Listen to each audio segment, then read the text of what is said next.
You see, you're going to really give yourself a lot of mental health issues if you go into such a company that already has a bad reputation and their staff are leaving.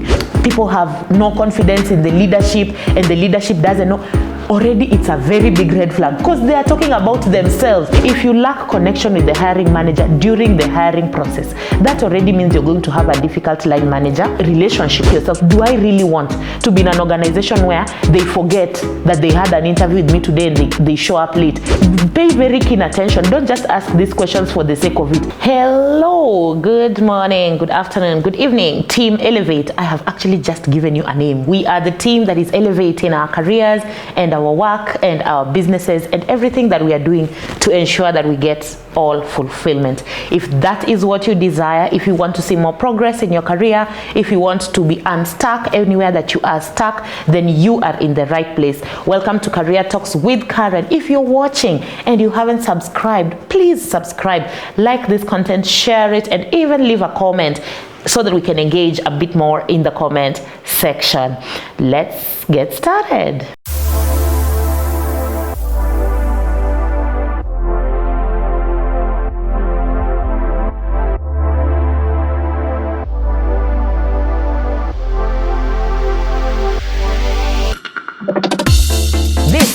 Career Talks with Karen. So in today's episode, this is actually a sequel. Is it a sequel? A sequel to the previous episode where we were talking about the employer red flags.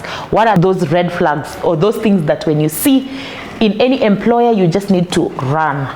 I shared 4 employer red flags in the last episode, and I wish that you can still engage with me in the comment section and also tell me which red flags have you faced during the hiring process. Have you been scammed by an employer? What have you seen and it just made your antennas go high during the hiring process or even during your employment? So here I will be sharing another 4 red flags that I have come across that have been shared to me by others, by some of you. And as I do this, please also engage in the comment section and let me know which red flags I am missing out. So one other red flag that we always commonly face during the hiring process is a bad reputation. A company with a bad reputation and a company with high staff turnover. So let me tell you something. There are companies that are literally sometimes on their knees and their employees exit. And at that time when their employees are exiting because perhaps they haven't been paid for 3 months, 4 months, the work culture is getting toxic, at that time, because the company needs to go on, they start hiring again. But is that a safe place for you to go to work? Is that a safe, if other people have not been paid for 6 months, what makes you think now, the company has rebranded, it's starting to get in shape and now for you can be paid? It's gonna be a little bit tough. What makes you think that bad work culture that other people are running away from, for you'll be able to ace it? You see, you're going to really give yourself a lot of mental health issues if you go into such a company that already has a bad reputation and their staff are leaving. So it is a good idea for you to do a search on the company that is hiring you when you're in the hiring process. Should you see or should you hear, sometimes you even hear from the social media or even the mainstream media that people are really exiting a certain organization. That is a company that you should avoid. That is a place that you should avoid. And one good question to ask even when you're going through the interview process is, why did the predecessor of this role exit? So that they can tell you, why did your predecessor leave? Most of the time, yes, they may choose to tell you the truth or a lie, but at least it will give you an indication into what is the work culture like, what's the work environment like, and what do you expect when you get in there. So don't imagine that when other people have had a bad experience in that workplace, you are going to have a great experience in that workplace. That's a red flag that you need to watch out for. The other red flag is lack of connection with the hiring manager during the hiring process. So your hiring manager, the hiring manager usually is the line manager now when you take the job, and the interview process has a hiring manager. So even when you go for those interview panels, don't just do a panel interview for the sake of it. Always ask yourself, who is the hiring manager here? Ask for their titles, or even when they're introducing themselves, you normally can hear their titles and you can tell which one is the hiring manager. If you lack connection with the hiring manager during the hiring process, that already means you're going to have a difficult line manager relationship relationship. And if you have a difficult line manager relationship, that already sets you up for failure, because your line manager is your everything. They're the one to talk about your performance. They're the ones even to recommend other opportunities for you. They're the ones to recommend any capacity building opportunities for you. So if you lack that connection or that chemistry with the hiring manager during the hiring process, that's a red flag. Of course, it's a green flag if you have quite a good rapport and quite good chemistry with the hiring manager during the hiring process. So as you're going through those interviews, try and check what your connection or what your relationship or what your chemistry with the hiring manager is. The other red flag is poor experience during the interview. So this could be anything during the interview. Sometimes it's just lateness and tardiness. People have called you for an interview at 9, they show up at midday, they have no excuse for it, they have no reason. Sometimes it's they come in, they are unprepared, and you can tell some of the panelists are dropping off or joining into the interview, while it's going on. There are some of these practices that are just so tardy, and you're looking at it and wondering, do I want to go into such a disorganized organization? Because I have been in HR myself, and every time I am setting up interviews with my candidates, I really want to show our best side as an organization. I want to show you, we are put together, we are organized. I can send you an invite, I can give you ample notice, I can follow up with a call. I can do those things so that you as a candidate, as you're checking us out, you can also like us. Because remember, during the interview, it's not just the organization looking for you, you are also looking out and checking out the organization. You're also interviewing this company.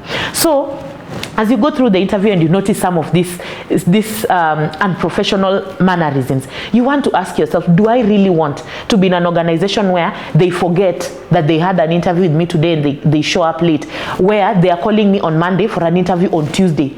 Do they ever plan anything? Didn't they know 1 week prior that they needed to interview us? An organization where they are 3 hours late to an interview. Don't they know time is money? Things like that already, it gives you a sneak peek into the culture of the organization. It tells you these people are not serious. It's not a professional environment. And if you are a serious person, a structured person, an organized person, a very professional person, then you're definitely going to struggle to fit into such an environment. The other red flag that I will share, or my last red flag for today, is lack of professional development and growth opportunities. So most of you may have asked in interviews, what are the growth prospects for this role? Pay very keen attention. Don't just ask these questions for the sake of it.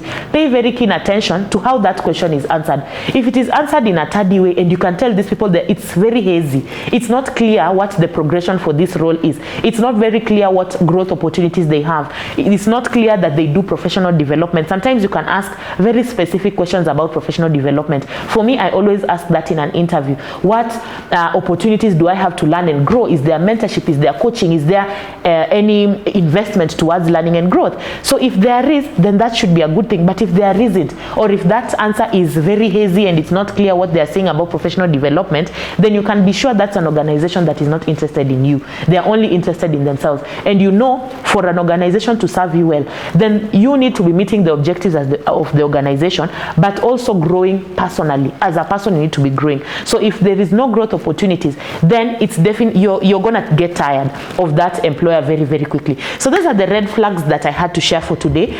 Add in some more red flags. I know there are so many things that I haven't said. And also tell me, have you faced any of these things? Did any of these things show up in your interview and you just knew that, that one I cannot do? Now, my first point in today's video was a bad reputation and high staff turnover. There is another trick that you can actually use to get into the culture of the organization. Those organizations that give written assessments, they give you a written case study and they ask you to do it and send back the responses. Normally, it will go they will give you a case scenario. Like now, it will go something like company XYZ is, it engages in this, it's struggling with this. Usually when you look at that question, you will realize that there is no company XYZ. That XYZ is their organization. Most organizations actually ask questions about their staff. They don't ask a hypothetical question. They ask a question about their organization itself.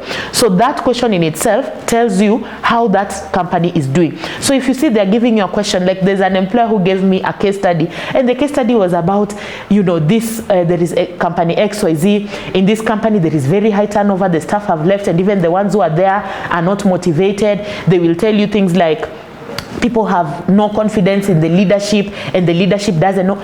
already it's a very big red flag, because they are talking about themselves and they're already saying that there is this huge big challenges. So there's obviously every organization has a challenge, but there is just some challenges which you can look in and say, honestly, if other staff are already struggling to be here, if people don't have confidence in the leadership, if already this organization has high staff turnover, no, this is not the kind of place that I should be going into. So use those case studies to also have a sneak peek into the culture of the organization.